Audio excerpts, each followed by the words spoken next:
अस्सलाम वालेकुम। आज की वीडियो में ग्रेव यार्ड जन्नतुल वकी के बारे में डिस्कस करेंगे। ये मदीना का सबसे पुराना और कदीम कब्रिस्तान है। जब हुज़ूर सल्लल्लाहु अलैहि वसल्लम 622 सी में migration from Mecca to Medina तशरीफ़ ले गए थे, तब भी कब्रिस्तान ये था वहाँ पर।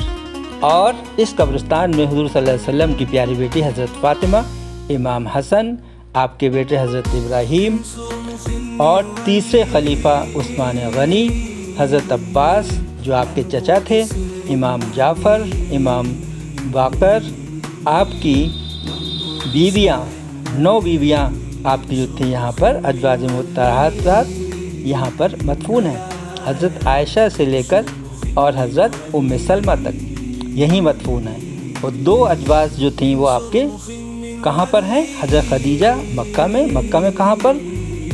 जन्नतुल मावा में। और हज़रत मैमूना सारिफ एक जगह है 20 किलोमीटर मक्का से दूर, वहाँ मदफून है। और आपकी बेटियाँ हज़रत फ़ातिमा, उम्मे कुलसूम, रुकैया और ज़ैनब सभी जो था यहाँ पर इसी कब्रिस्तान में मदफून हैं। और पहले कब्रों पर, मज़ारात पर पहले गुंबद और इमारतें हुआ करती थीं, लेकिन 21 अप्रैल 1925 को जो वहाँ के बादशाह थे किंग अब्दुल अजीज़ अल सऊद ने किसी फतवे की बिना पर वजह से सभी गुंबद और इमारतें नेस्त नाबूद करा दी थीं।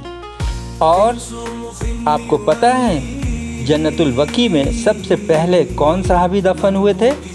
आपको पता है कुछ? वो सहाबी थे अंसार और नाम था असद इब्न जर्राह थे।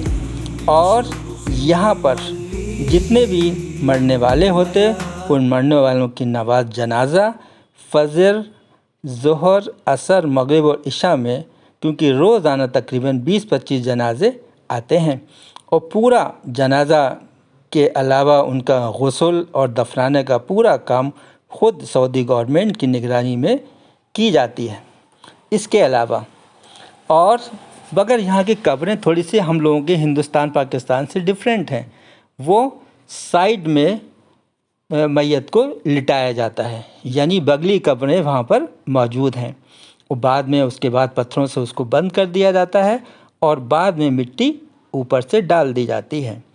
और इसके अलावा पूरी दुनिया में क़यामत जब करीब होगी तो दज्जाल जो था उसका ज़हूर होगा और वो अपने आप को खुदा कहेगा, पर अल्लाह के हुक्म से 2 शहरों में मक्का और मुकर्रमा और मदीना शरीफ में दाखिल ना हो सकेगा।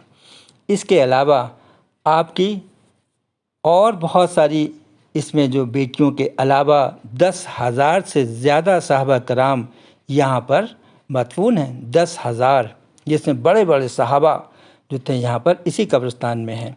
और जुमे और कई बार हज़रत आयशा ने आपको जन्नतुल वकी में देखा, वहाँ पर कि आप खुदा को राज़ व न्याज़ की बातें करते थे, और अक्सर जो थे वहाँ पर जन्नतुल वकी में तशरीफ़ ले जाया करते थे और तमाम मरहूमीन के लिए मग़फ़िरत के लिए दुआ करते थे। और सिर्फ़ मुझे ये कहना है, ये दिल की सदा है हर एक सांस में, मौत मदीने में हो, आराम वकी में हो। इसी तरह से मेरी हर दुआ का यही ख़ुलासा हो, मौत मदीने में और मदफन नबी के कदमों में हो, क्योंकि आपका रोज़ा बिल्कुल करीब है, सड़क बीच में है और आपके कदमों में हर कोई वहाँ पर आराम करना चाहता है।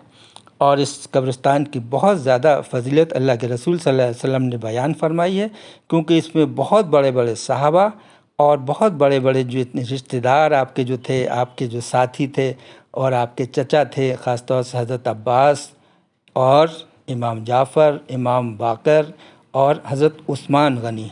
आप पता हज़रत उस्मान को क्या कहते हैं? ज़ुन्नैरैन। इसके अलावा दाई हलीमा सादिया, इसके अलावा और बड़े बड़े सहाबा भी यहाँ पर मदफून हैं। अल्लाह पाक से दुआ है कि इन तमाम चीज़ों को अच्छा बनाने की कोशिश करे, और अल्लाह से दुआ ये भी है कि मौत अगर आए तो वहीं मदीना में आए और दफन करने का मौका सिर्फ़ वहीं मिले, जन्नतुल वकी में, वहीं दफन हो। अल्लाह पाक से दुआ है इनको कबूल फ़रमाए, मेरी इन दुआओं को। आमीन सुम्मा आमीन।